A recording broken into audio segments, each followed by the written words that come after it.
La Luciernaga House by Uno Mas Uno plus Moro Taller de Arquitectura in CHIQUILISTLAN with acute N. Mexico. A young couple and their dog decided to find a place to live it before building it where they could escape from the fast pace of the city, the noise, and daily work. This resulted in the acquisition of land nestled in the forest, which is reached at the end by a dirt road, leaving the nearest town about 25 minutes behind.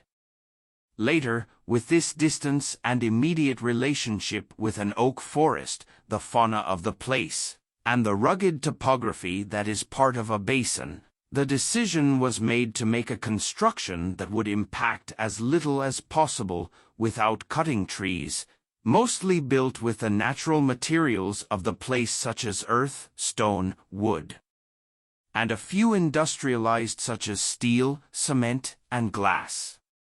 The way to solve the project structurally goes hand in hand with a construction system based on monolithic rammed earth load-bearing walls, 40 centimeters wide, which overlap the elaborate stone foundation and a wooden beam ceiling, staves, and tiles.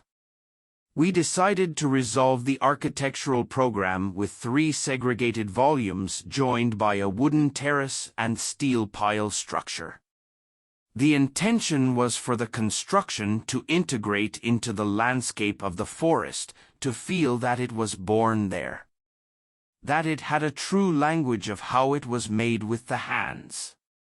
At the same time, it will provide visitors with the warm and natural atmosphere with which it was made, without spending large amounts of energy. That it should be practical in its conception, with visible constrictive elements, thermal qualities, and the essential color that the material with which it was made offers us. It is a house responsible for its waste, which works with separation and filter for soapy and black water, and has a rainwater collection, a wood stove, solar panels, and gas. It is passive in its energy expenditure due to the thermal qualities with which the walls are made, and the constructive knowledge of mud walls was transmitted to the people of the town who participated in the work. Thus, this small project tries to be respectful like the light of the firefly and put users in a direct relationship with their environment, and provide shelter for visitors who normally come from the city asking for calm.